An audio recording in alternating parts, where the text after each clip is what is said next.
Alam mo kung ano real talk? Hindi lahat ng nakapagtapos masasabi mong may pinag-aralan. Kasi kahit anong taas ng kursong tinapos mo, kung wala kang modo at pangit ang tabas ng dila mo, walang makikisama sa'yo. At hindi lahat ng hindi nakapagtapos wala nang mangyayari sa buhay. Mas bilib pa rin ako sa mga taong marunong rumispeto, hindi bastos. Na porket nagkaroon lang ng titulo, akala mo kung sino na.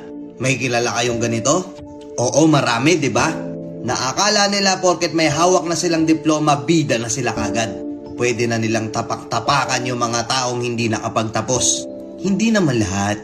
Oo, hindi naman lahat, pero maraming ganito, di ba? Minsan nyo bang naririnig to sa paligid nyo? Na may isang taong kaiinisan nyo kasi ang gaspang ng ugali. Tapos gagamitin yung mga linyahan na naturingang may pinag-aralan pero walang modo.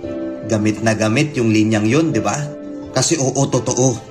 Merong mga tao dito na nakapagtapos, nakapag-aral, akala mo kung sino na. Minamaliit na nila yung mga kasama nilang hindi nakapagtapos. Akala nila bida na sila. Bigyan kita senaryo na madalas nangyayari. Nagkita-kita kayo ng mga kabatch mo noon. Ano purpose kung bakit kayo nagkita-kita? Yabangan ng mga narating sa buhay. Ikaw yung tipo ng tao na hindi nakapagtapos pero may diskarte. Maganda-ganda yung kinikita mo. Pero hindi mo yun sinasabi sa iba kasi ayaw mong magmukhang mayabang sa ibang tao.